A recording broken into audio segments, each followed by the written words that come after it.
13 de diciembre de 2003, 18:00 horas. Bajo la tierra helada del centro de Irak, dentro de una cavidad subterránea, estrecha y sin ventilación de 6 por 8 pies, el gobernante depuesto escucha cualquier vibración tenue que provenga directamente sobre su cabeza. Saddam Hussein sabe que hay cientos, si no miles, de soldados estadounidenses buscándolo, y si lo encuentran, está muerto. Durante meses, ha logrado evadir su captura. Divisiones enteras lo han buscado y se han gastado millones de dólares tratando de encontrarlo. Sin embargo, pista tras pista e intento tras intento han terminado de la misma manera. Todas han fracasado. Saddam siempre ha parecido estar un paso adelante de sus enemigos, pero esta noche es diferente. Armados con información fresca, precisa y altamente confiable, los Estados Unidos creen que Saddam por fin está al alcance, y ha desplegado a algunos de sus mejores operadores para encontrarlo y poner fin a una de las mayores persecuciones en la historia militar moderna. Juntos forman la Fuerza de Tarea 121, un equipo de operaciones especiales conjunto, élite y encubierto, que incluye miembros de la Fuerza Delta, los Navy SEALs, el Equipo 6, los Rangers del Ejército de los Estados Unidos y el 160, Regimiento de Aviación de Operaciones Especiales, también conocido como los Acechadores Nocturnos. Respaldándolos está todo un escuadrón de caballería blindada, una muralla de acero mecanizado pesado para asegurar el perímetro. A medida que pasan los minutos, la Fuerza de Tarea 121 se acerca a sus objetivos, un par de chozas sencillas, con los nombres en clave Wolverine 1 y Wolverine 2. A simple vista, no hay nada especial en estos lugares. Nadie esperaría que uno de los dictadores más infames y brutales de la historia estuviera escondido en un lugar así. Pero eso es exactamente en lo que Estados Unidos y sus aliados están apostando. No podrían ser más altas las apuestas. Y cada segundo cuenta. Porque si Saddam se entera, aunque sea por un susurro, de que los estadounidenses vienen en camino, desaparecerá una vez más. Como un fantasma en las redes laberínticas del subsuelo iraquí, los operadores revisan sus visores de visión nocturna, transformando la oscuridad de su entorno en varios tonos de verde. Verifican sus armas, desactivan los seguros y contienen la respiración, sabiendo que las próximas horas son de vida o muerte. Están a punto de lograr su objetivo más importante o de dejar que el carnicero de Bagdad se les escape de las manos. Una vez más, todo se reduce a esto. Para Saddam, estar enterrado en la tierra fue una inversión catastrófica del poder que ejercía apenas unos meses antes. Sofocándose en una caja sin ventilación, ya no era el arquitecto intocable de un aparato estatal coercitivo de 1 millón de hombres. Ese imperio comenzó en el mismo suelo infestado de garrapatas, bajo el cual ahora se escondía. Nacido en la pobreza en 1937, su trayectoria política se forjó a través de la eliminación calculada en lugar de la diplomacia. Al unirse al partido Baas a los 20 años, operó como un ejecutor a nivel callejero, neutralizando rivales y organizando células de milicia.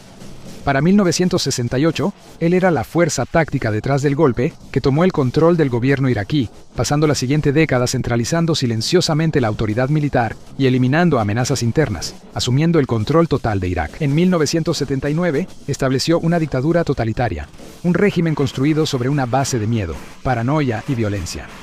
Esto le permitió mantener un férreo control del país durante varias décadas, el cual ejercía a través de un aparato estatal coercitivo basado en servicios de inteligencia superpuestos, policía secreta y ejecutores leales. Su título pudo haber sido presidente, pero Saddam efectivamente llegó a gobernar Irak como algo más parecido a un rey o emperador. Aquellos que se oponían a él no solo eran arrestados, sino borrados.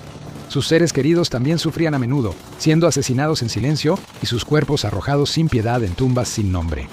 Mientras tanto, el ejército iraquí se expandió enormemente y en 1980 él lanzó una guerra de desgaste contra el vecino Irán. Esa guerra duró casi 8 años y se convirtió en uno de los conflictos convencionales más sangrientos de finales del siglo XX, causando al menos cientos de miles de muertes, con estimaciones que varían enormemente. En 1990, otra invasión, esta vez en Kuwait, culminó en la Primera Guerra del Golfo, que Irak perdió ante una coalición liderada por Estados Unidos. Después de sofocar levantamientos, Saddam logró afianzarse en el poder. Para 2003, la paciencia de Washington se agotó por completo. La invasión fue autorizada basándose en informes de inteligencia que afirmaban que Irak tenía armas de destrucción masiva, aunque la realidad posterior a la guerra terminaría desmintiendo esos reportes. En ese momento, la orden era absoluta. El régimen tenía que ser arrancado de raíz. Quitar a un dictador del poder no es tarea sencilla, aunque Saddam Hussein ya había sobrevivido décadas de intentos de asesinato, golpes militares y ataques aéreos internacionales. Él aprovechó su inmenso poder para proteger su futuro, confiando en búnkeres fuertemente fortificados, complejos de palacios, casas seguras y leales de confianza para sobrevivir a amenazas repetidas. Esto, combinado con su círculo cercano de seguidores extremadamente leales, hacía que la posibilidad de capturarlo fuera un desafío casi imposible. Pero Estados Unidos no podía echarse para atrás. Mientras Saddam siguiera vivo y prófugo, los estrategas de la coalición temían que aún pudiera reunir a sus leales y alimentar una insurgencia creciente. Le correspondía a Estados Unidos y a sus aliados ponerle fin a esta pesadilla. 19 de marzo de 2003.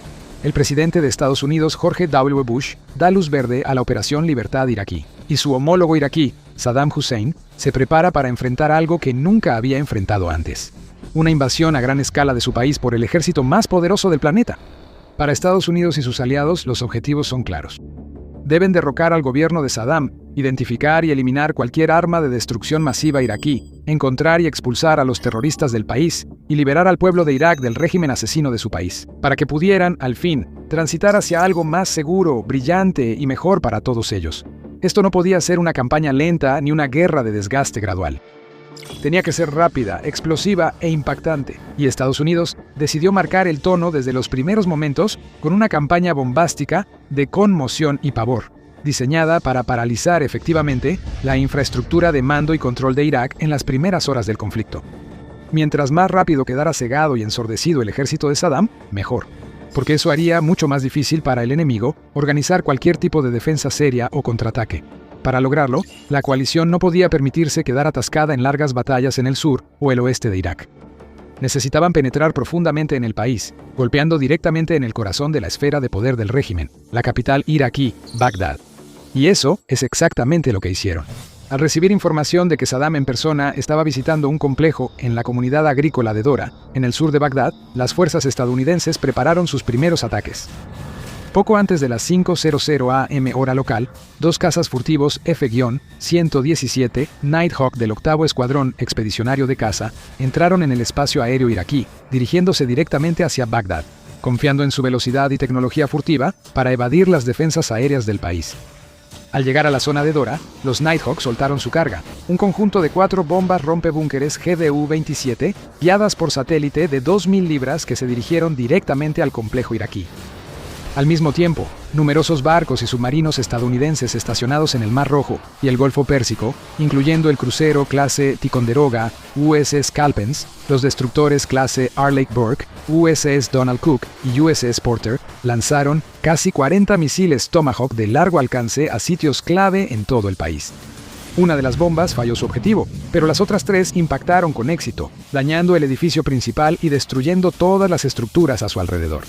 Desafortunadamente, resultó que Saddam no estaba en la zona en ese momento y hubo informes contradictorios sobre si realmente había estado allí antes. De cualquier manera, la operación había comenzado y solo se volvería más dramática en las horas siguientes. De hecho, más tarde ese mismo día, la campaña de conmoción y pavor comenzó en serio. Los miembros del Regimiento 160 de Aviación de Operaciones Especiales abordaron helicópteros, Black Hawk 60L y Little Bird 6M, apoyados por un A-10 Thunderbolt. 2. Peinando las fronteras sur y oeste de Irak, identificaron y atacaron decenas de puestos de observación. En cuestión de horas, más de 70 de estos objetivos habían sido eliminados y el ejército iraquí quedó prácticamente cegado, allanando el camino para que las tropas estadounidenses, británicas y de otros aliados cruzaran la frontera y comenzaran su marcha hacia Bagdad. No viajaron a pie, sino en enormes columnas blindadas que se extendían por millas y millas. Miles de vehículos, incluidos tanques Abrams, vehículos de combate Bradley, obuses remolcados, morteros y más, irrumpieron en Irak. Sobre ellos, las aeronaves de la coalición tomaron rápidamente el control de los cielos, con aviones de combate, bombarderos, helicópteros de ataque y aeronaves de vigilancia realizando operaciones las 24 horas buscando y destruyendo tantos objetivos como fuera posible. La guerra de Irak había comenzado. La campaña de conmoción y pavor de Estados Unidos resultó notablemente efectiva. En los primeros días del conflicto, cientos de bombas, misiles y otras municiones dieron en sus objetivos. Los cuarteles militares colapsaron en montones de escombros, las redes de comunicaciones fueron cortadas, las defensas aéreas desmanteladas y los innumerables nodos clave de las Fuerzas Armadas iraquíes quedaron aislados y eliminados. En teoría, el país todavía tenía un ejército enorme con literalmente cientos de miles de efectivos. Sin embargo, en realidad, apenas pudo ofrecer resistencia en esos primeros enfrentamientos, ya que había tanto caos, tanta confusión y tantas cosas sucediendo al mismo tiempo. Era imposible para los comandantes de Bagdad idear o implementar algún plan de acción efectivo.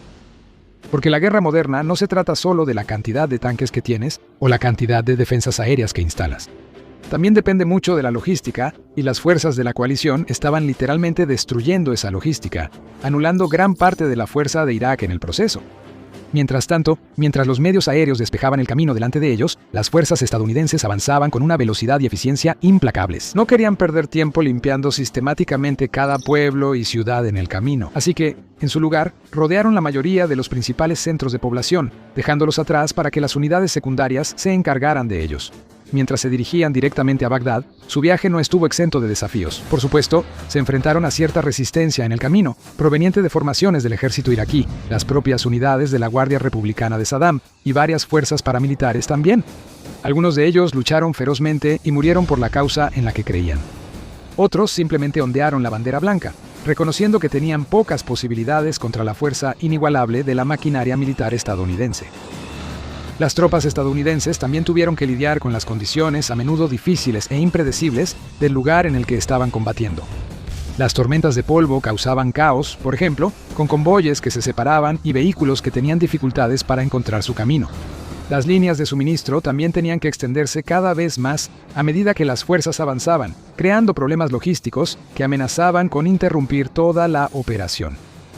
Cada milla ganada traía nuevos desafíos, pero las tropas estadounidenses se mantenían enfocadas en su objetivo: llegar a Bagdad lo más rápido posible. Era lo único que importaba, y no dejarían que nada los detuviera. Por el otro lado, el gobierno iraquí aprovechó su control de los medios estatales para construir y mantener una narrativa de optimismo. Afirmaban que las tropas estadounidenses estaban siendo aniquiladas y que la victoria era inminente. Pero esas mentiras se desmoronaron cuando, apenas un par de semanas después del inicio de la operación, las fuerzas estadounidenses llegaron a las afueras de Bagdad. Ahí, las fuerzas más elitistas de la Guardia Republicana de Saddam los esperaban y se habían estado preparando para su llegada, estableciendo anillos defensivos alrededor de la ciudad, instalando artillería, desplegando tanques y movilizando a miles de soldados. Tenían la ventaja de jugar en casa, pero no contaban con el tipo de tácticas ni el equipo avanzado que los estadounidenses traían consigo. Con su alcance superior, óptica y superioridad aérea, las fuerzas estadounidenses atacaron y destruyeron las posiciones iraquíes antes de que siquiera supieran que los había golpeado. Y el 3 de abril, las tropas se acercaron al aeropuerto de Bagdad, también conocido como Aeropuerto Internacional Saddam. Era una de las posiciones iraquíes mejor defendidas de todo el país, y 2 soldados estadounidenses murieron al principio por fuego de mortero. Aún así, al final del día, después de un brutal intercambio de disparos, la primera brigada de la Tercera División de Infantería reclamó el control del aeropuerto, que se convertiría en una importante base de operaciones de Estados Unidos durante los años siguientes. El día siguiente resultaría ser crucial. Bagdad era una ciudad enorme, hogar de varios millones de personas y compuesta por numerosos vecindarios densos, calles laberínticas, complejos controlados por el gobierno y vastas zonas industriales. Incluso para el ejército más avanzado del mundo, sería un campo de batalla increíblemente complicado de navegar. Pero Estados Unidos seguía enfocado en la velocidad y la eficiencia. No tenía intención de avanzar por la ciudad calle por calle, limpiando edificio tras edificio y avanzando gradualmente hacia su objetivo. En cambio, quería ir directamente a la yugular de Bagdad de inmediato, así que comenzó a ejecutar sus ahora icónicas incursiones relámpago en la capital del país. Esta táctica consistía en columnas blindadas, a menudo incluyendo Abrams y Bradley, desafiando las reglas de la guerra convencional al avanzar rápidamente por las calles de la ciudad directamente hacia el centro. Parecían imprudentes, pero cada incursión relámpago en realidad estaba calculada con una precisión notable. Con el apoyo aéreo listo y esperando para ayudar si la situación se deterioraba una vez más, Irak no tenía una respuesta real ante el enfoque estadounidense. Intentaron contraatacar, disparando ametralladoras y lanzagranadas propulsadas por cohete desde edificios fortificados, pero detener asaltos mecanizados masivos, moverse a alta velocidad, resultó ser mucho más difícil de lo que cualquiera podría haber imaginado. Y la batalla por Bagdad, que algunos esperaban que pudiera durar semanas o incluso meses, terminó en solo 6 días. El régimen de Hussein llegó oficialmente a su fin el 9 de abril, simbolizado por el derribo de la estatua de 12 metros de altura de Saddam Hussein en la plaza Firdos de Bagdad. Tanto los marines estadounidenses como los civiles iraquíes jubilosos participaron en este evento, y muchos iraquíes continuaron destruyendo los restos de la estatua con mazos. Los titulares de todo el mundo estuvieron dominados por la noticia de que la capital iraquí había caído. La operación estadounidense parecía haber sido un gran éxito. Sin embargo, a medida que el polvo comenzaba a asentarse y el humo empezaba a disiparse con la brisa de Bagdad, quedó dolorosamente claro que uno de los objetivos principales de Estados Unidos aún no se había cumplido. Su régimen pudo haber caído, pero Saddam seguía prófugo. De alguna manera, él y sus hijos, Uday y Qusay, habían desaparecido. Una nueva etapa de la guerra, la cacería de Saddam Hussein, estaba a punto de comenzar. Algunos observadores esperaban que la captura de Saddam Hussein ocurriera casi inevitablemente en los días posteriores a la caída de Bagdad. Después de todo, ¿qué tan lejos podría ir? ¿Qué tan bien podría esconderse después de que todo su poder le había sido arrebatado? Bueno, resultó que podía esconderse mucho mejor de lo que muchos habían anticipado. En los días posteriores a la batalla, las fuerzas estadounidenses buscaron pistas, usando todas las herramientas a su disposición, para obtener aunque fuera un pequeño fragmento de información sobre el paradero del dictador. Pero no apareció nada, ni avistamientos confirmados, ni ubicaciones verificadas. Era como si el exgobernante de Irak, uno de los hombres más famosos y reconocibles de la faz de la Tierra, hubiera desaparecido por completo sin dejar rastro. Entonces comenzaron a difundirse los rumores y las teorías. Quizás se estaba escondiendo en uno de sus muchos búnkeres subterráneos, tal vez había huido a las regiones desérticas del oeste de Irak, o quizá había logrado salir del país por completo y se estaba ocultando en otro territorio amigo como Siria. Para obtener cierto control sobre la situación y empezar a organizar las piezas del rompecabezas, se fue reuniendo información poco a poco. Tazawsan. El ejército de Estados Unidos creó una herramienta de rastreo bastante fuera de lo común. Un juego de cartas, las cartas de los más buscados. Para ser precisos, a más de 50 altos funcionarios iraquíes se les asignaron números y palos dentro de la baraja, con Saddam ocupando el lugar más alto como el as de espadas. Y mientras otras unidades se enfocaban en cazar a los líderes menores, la búsqueda del as de espadas fue asignada a lo mejor de lo mejor. La Fuerza de Tarea 1, 2, 1. No era simplemente una unidad militar cualquiera, combinaba lo mejor de las Fuerzas Armadas estadounidenses. Inicialmente, aprovecharon todo el peso de un aparato de inteligencia de miles de millones de dólares, desplegando tecnología avanzada de interceptación de señales, junto con la precisión letal de la Fuerza Delta y la experiencia del equipo 6 de los SEAL. Juntos formularon un plan para localizar la ubicación de Hussein. Sabían que, aunque el rey había sido obligado a dejar su trono, todavía tenía un gran número de súbditos leales que seguirían ayudándolo de cualquier manera posible. Mientras él siguiera prófugo y contara con ese nivel de apoyo, seguiría siendo una amenaza. Siempre existiría la posibilidad de que él reapareciera algún día, recuperara el poder y reiniciara su reinado de caos una vez más. Entendiendo esto, la Fuerza de Tarea 121 postuló que Saddam probablemente estaría aprovechando sus redes leales para moverse, suponiendo que estaba usando teléfonos satelitales encriptados para pedir favores y escoltas paramilitares para ayudarlo a moverse de un lugar a otro. Por lo tanto, la labor del grupo especial era interceptar esas redes, sorprenderlas y tratar de adelantarse a ellas. Hicieron todo lo posible para lograr este objetivo. Encontraron, detuvieron e interrogaron a los exlíderes del régimen. Analizaron montones de información de inteligencia. Desplegaron radares, satélites y otros sistemas de rastreo para buscar cualquier anomalía, cualquier señal sospechosa, cualquier indicio de que algo grande podría estar sucediendo. Interceptaron convoyes y allanaron bases. Cada vez que llegaba una información importante, actuaban en consecuencia, pero una y otra vez, las acciones de Estados Unidos no daban resultados. A donde quiera que iban, hicieran lo que hicieran, siempre parecían llegar demasiado tarde. Esto se debía principalmente a que Saddam había tomado la decisión sensata de abandonar por completo las tecnologías modernas. Así que, mientras los operativos del grupo especial monitoreaban las ondas de radio e interceptaban transmisiones, el hombre al que buscaban en realidad dependía de métodos de comunicación y transporte más analógicos. Había neutralizado la red digital volviendo a usar circuitos cerrados de mensajeros humanos, confiando en antiguas lealtades tribales y conexiones cercanas en su ciudad natal y sus alrededores, para mantenerse fuera del radar. En julio de 2003, Estados Unidos finalmente tuvo una oportunidad. Un amigo cercano de la familia de Saddam proporcionó información confiable sobre la ubicación de los dos hijos de Saddam, Uday y Qusay. Estaban refugiados en una casa segura fortificada en la ciudad norteña de Mosul. Quizás Saddam estaba allí con ellos, o tal vez alguien ahí al menos podría guiarlos hasta él. La Fuerza de Tarea 121, apoyada por elementos de la Fuerza de Tarea 20 y la 101A aerotransportada, se movió para atacar. Rodearon la casa de seguridad la mañana del 22 de julio, ordenando a los Hussein que salieran y se rindieran. No respondieron y los estadounidenses no esperaron. Los operativos irrumpieron por las puertas, esperando una rendición rápida. En cambio, se toparon con una lluvia de balas. Se desató un intenso tiroteo y 3 soldados de fuerzas especiales resultaron heridos en el proceso. Luego, los estadounidenses sacaron el armamento pesado, desatando el infierno sobre la casa de seguridad con ametralladoras Browning M, 2 armas antitanque AT-4 y lanzagranadas Mark 19. También llegaron 200 soldados de refuerzo para ayudar. Unas horas después, la casa fue sacudida por una salva de 10 misiles BGM-71 TOW que dejó gran parte de la estructura en ruinas. Mientras los soldados estadounidenses revisaban los escombros, encontraron los cuerpos de Uday y Qusay. Saddam pronto se enteró de la noticia y emitió un comunicado, llamando mártires a sus hijos y a su nieto, quien también murió en el ataque. 2 nombres importantes en la baraja de los más buscados habían sido eliminados. Pero el as de espadas seguía allá afuera y Estados Unidos no parecía estar más cerca de encontrarlo. Las semanas se convirtieron en meses, con Estados Unidos siguiendo una pista falsa tras otra. En total, entre julio y diciembre de 2003, la Fuerza de Tarea realizó 12 redadas sin éxito, así como 600 operaciones adicionales destinadas a localizar a Saddam Hussein, que incluyeron aproximadamente 300 interrogatorios. Nada funcionó, pero poco a poco, la Fuerza de Tarea reunió cada vez más información y gran parte de esos datos apuntaban a un lugar en particular: Tikrit. El lugar donde Saddam nació y pasó sus años formativos, el lugar donde tenía los lazos más cercanos y el lugar de donde también provenían muchos de sus seguidores más leales y miembros del régimen. Tenía sentido.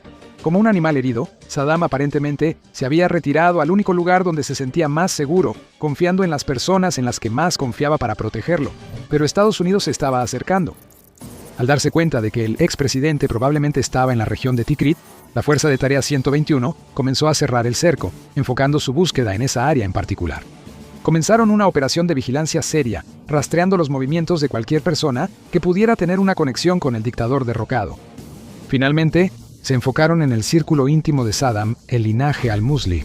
El avance no fue una confesión repentina, sino una cadena de interrogatorios.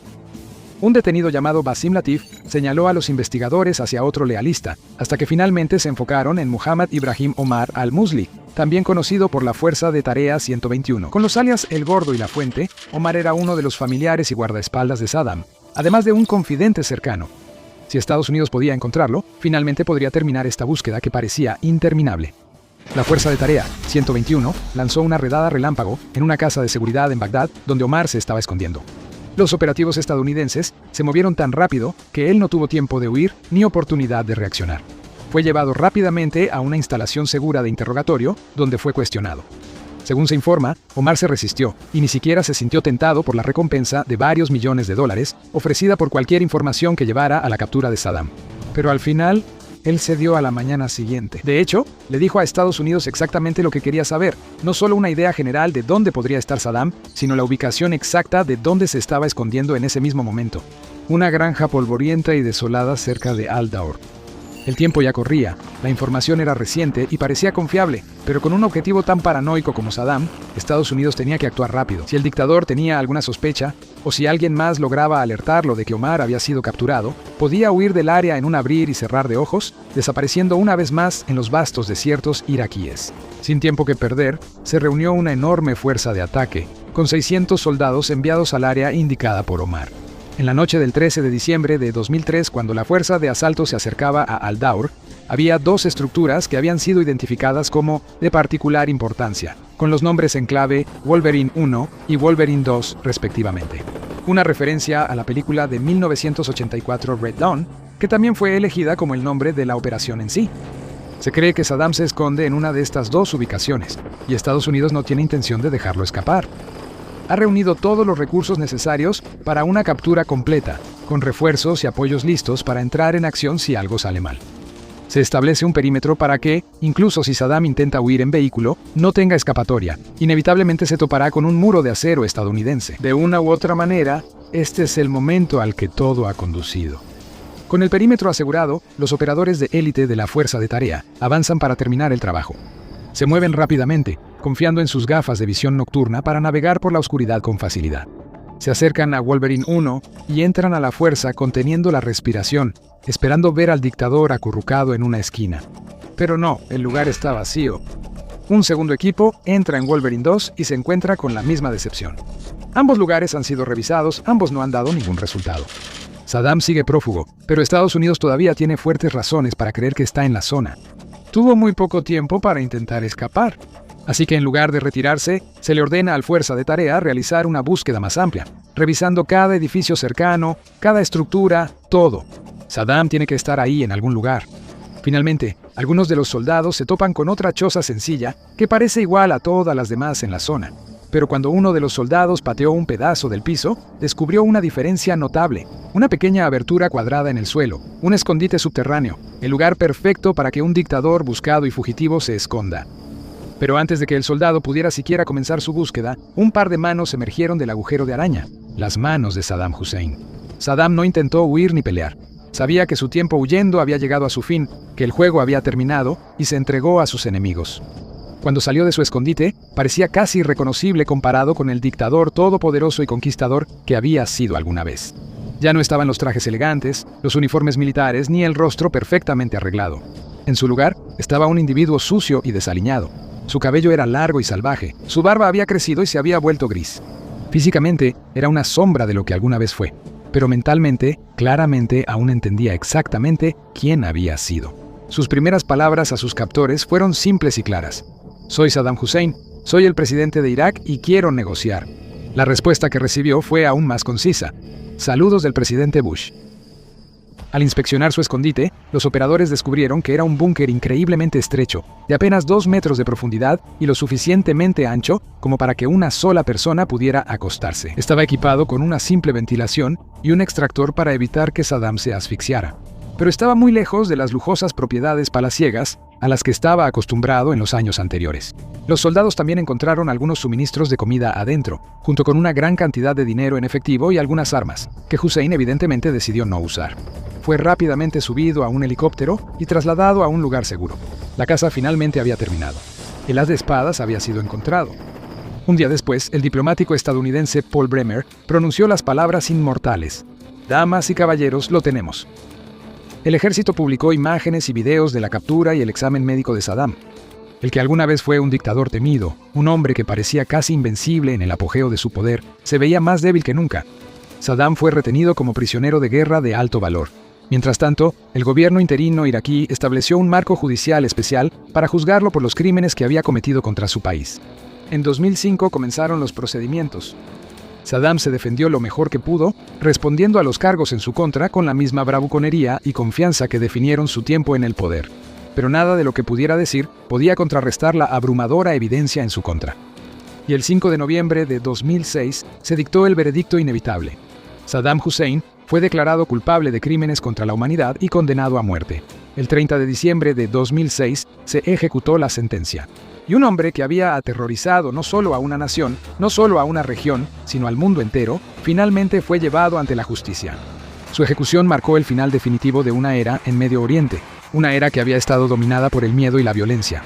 El hombre que había gobernado mediante el miedo, construido búnkeres reforzados y presidido asesinatos en masa, finalmente fue capturado por soldados que tendieron una trampa una oscura noche de diciembre.